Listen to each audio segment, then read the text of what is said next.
வணக்கம் நண்பர்களே. இந்த ஆன்மீக பயணத்திற்கு உங்களை அன்புடன் வரவேற்கிறோம். சிவபெருமானின் 64 திருவிளையாடல்கள் இறைவன் உலகிற்கு அருளிய அற்புதங்களையும் வாழ்க்கை பாடங்களையும் எடுத்துரைக்கின்றன.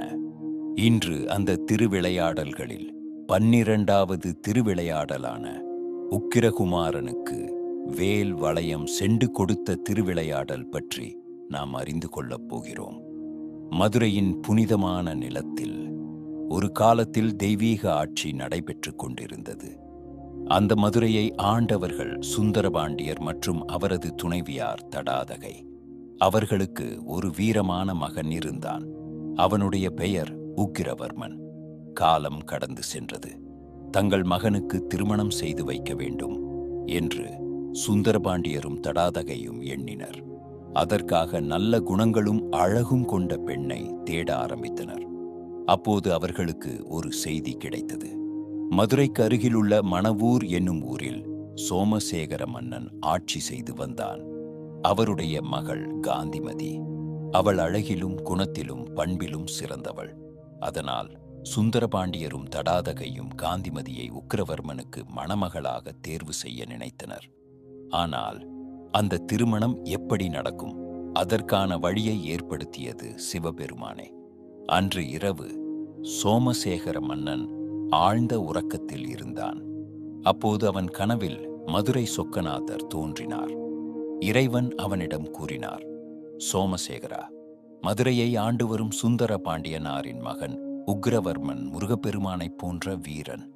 உன் மகள் காந்திமதியை அவனுக்கு திருமணம் செய்து கொடு. அவ்வாறு கூறி இறைவன் மறைந்தார். இதை கேட்ட சோமசேகரன் திடீரென விழித்தெழுந்தான். இது சாதாரண கனவு அல்ல, இறைவனின் ஆணை என்று அவன் உணர்ந்தான்.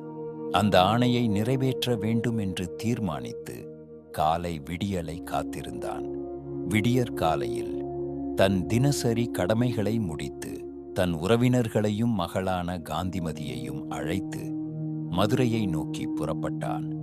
அதே நேரத்தில் மதுரையில் சுந்தரபாண்டியரின் அமைச்சர்களும் மணவூரை நோக்கி பயணம் தொடங்கினர். வழியில் அவர்கள் சோமசேகர மன்னனை சந்தித்தனர். அமைச்சர்கள் அவரிடம் கேட்டனர், முருகனை போன்ற வீரனான உக்கிரவர்மனுக்கு உன் மகள் காந்திமதியை திருமணம் செய்து கொடுக்க விரும்புகிறாயா? அதற்கு சோமசேகரன் மகிழ்ச்சியுடன் கூறினான், இதுவே இறைவன் சொக்கநாதரின் கட்டளை. அதனால்தான் என் மகளையும் அழைத்து மதுரையை நோக்கி வருகிறேன். அந்த செய்தியை கேட்ட அமைச்சர்கள் மகிழ்ச்சியடைந்து அதை சுந்தரபாண்டியரிடம் தெரிவித்தனர். சில நாள்களில் சோமசேகர மன்னன் தனது மகள் காந்திமதியுடனும் உறவினர்களுடனும் மதுரையை அடைந்தார். சுந்தரபாண்டியரும் அவர்களை அன்புடன் வரவேற்று அரண்மனையில் தங்க வைத்தார். பின்னர் அமைச்சர்கள் அனைவரும் கூடி திருமண நாளை நிச்சயித்தனர். பல நாடுகளின் அரசர்களுக்கும் திருமண அழைப்புகள் அனுப்பப்பட்டன. மதுரை நகரம் முழுவதும் மகிழ்ச்சி பரவியது. மதுரை மக்கள் வாழை மரங்களாலும் கமுகு மரங்களாலும் அழகான தோரணங்கள் கட்டி நகரத்தை அலங்கரித்தனர். திருமண நாளில் மன்னர்கள், தேவர்கள், முனிவர்கள், தவசிகள் எல்லோரும் மதுரைக்கு வந்து சேர்ந்தனர்.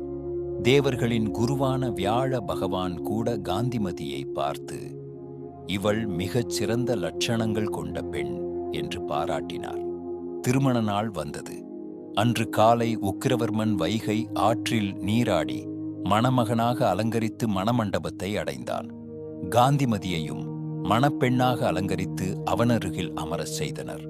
அப்போது சோமசேகர மன்னன் தன் மகள் காந்திமதியை உக்கிரவர்மனுக்கு தாரை வார்த்து கொடுத்தான். பல பரிசுகளையும் வழங்கினார். இவ்வாறு உக்கிரவர்மன் மற்றும் காந்திமதியின் திருமணம் மிகுந்த மகிழ்ச்சியுடன் நடைபெற்றது. திருமணத்திற்கு வந்த அனைவருக்கும் அறுசுவை உணவுகளுடன் விருந்து அளிக்கப்பட்டது. பின்னர் அனைவரும் சுந்தரபாண்டியரையும் தடாதகையையும் வணங்கி மகிழ்ச்சியுடன் திரும்பினர்.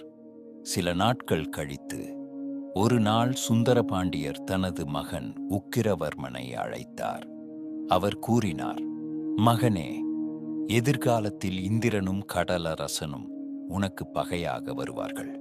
இந்திரனால் ஆபத்து வந்தால் இந்த வளையத்தை எரி.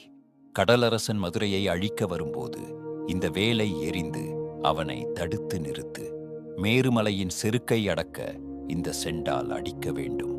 இவ்வாறு கூறி 3 படைக்கருவிகளை உக்கிரவர்மனுக்கு அருளினார். உக்கிரவர்மன் தன் தந்தையை வணங்கி அவற்றை பெற்றுக்கொண்டான். பின்னர் சுந்தரபாண்டியர் உக்கிரவர்மனுக்கு அரசனாக முடிசூட்டினார். உண்மையுடன் நீதியுடன் இந்த நாட்டை ஆட்சி செய் என்று கூறி ஆட்சி பொறுப்பை அவனிடம் ஒப்படைத்தார். அன்றிலிருந்து உக்கிரவர்மன் உக்கிரபாண்டியன் என்று அழைக்கப்பட்டான். பின்னர் சுந்தரபாண்டியரும் தடாதகையும் தங்கள் தெய்வீக வடிவத்தை ஏற்று மதுரை திருக்கோயிலில் சுந்தரேஸ்வரராகவும் மீனாட்சி அம்மனாகவும் அருள் பாலித்தனர்.